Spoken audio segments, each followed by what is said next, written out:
So on my last video, I had a comment that asked to do a video on a baitcaster setup. So that's what we're gonna do today. Should be a quick and short video. So I have a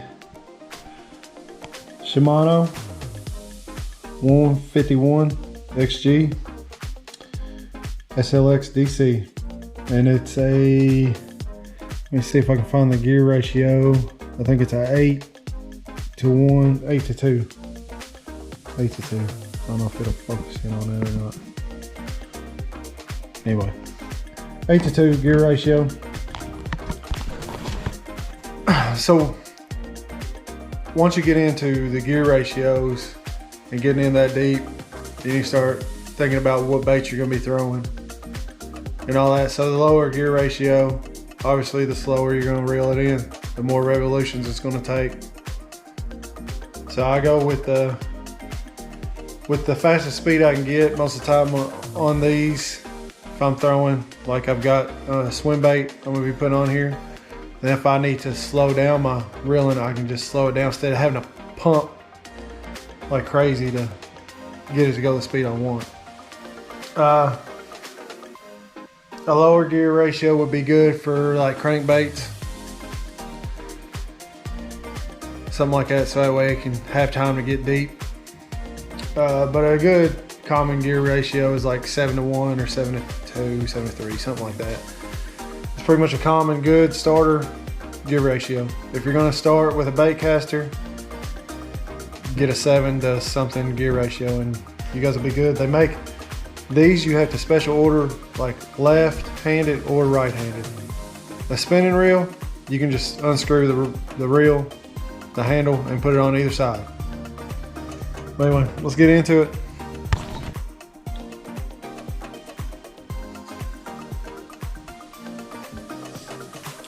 Now with a baitcaster, I don't tie. On a spinning reel, I tie it.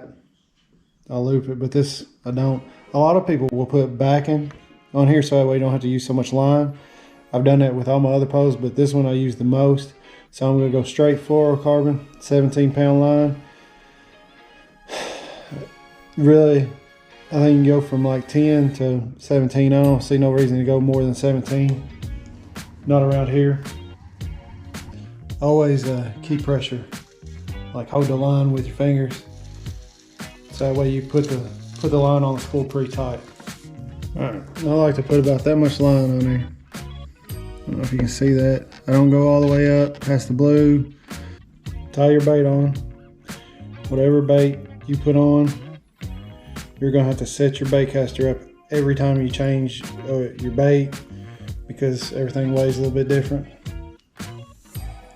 Alright, once you have your bait on here,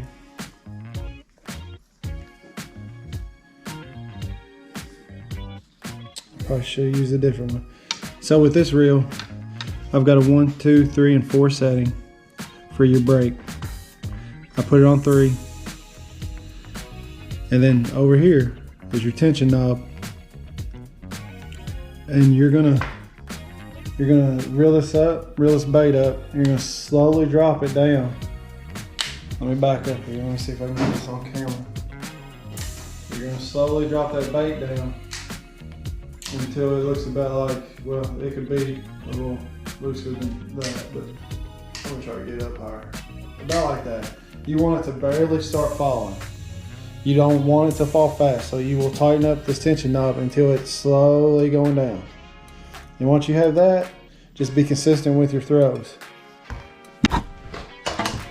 Alright. So a lot of your baitcasters are gonna look like this. So this is your brake.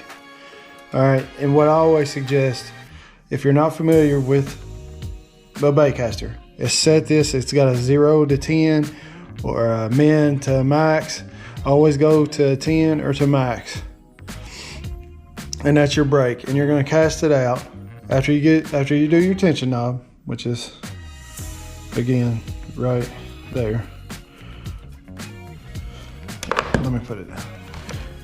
After you adjust your tension knob, which is right here, and you're gonna make a cast. All right, and keep your cast consistent and start bumping that down from 10. All right, and once you get comfortable with that to where it's not bird nesting, like you're supposed to keep your thumb on the line. Man, this is hard to do by myself. So you're supposed to keep your thumb, like a little bit of pressure on the line. But if you have this at 10 and you're throwing it out there, you can take your finger off. You can just straight launch it out there and get it to where it won't bird nest. Like you're gonna bird nest it. It's gonna happen. But just slowly start working down your brake settings. Like mine, I got it on 6.5, and I can take my thumb completely off of it and cast it out there. As long as it's consistent and I'm not trying to like heave it real far, it'll throw without bird nesting. And really, that's it. That's all you gotta do. They're not hard. It's simple to do, but you have to make sure that you set it up for whatever bait you're using. Hopefully that was a good enough explanation. If not, comment it down below. Let me know if there's something else I need to do to break it down easier. Anyway, guys, thanks for checking it out. See y'all.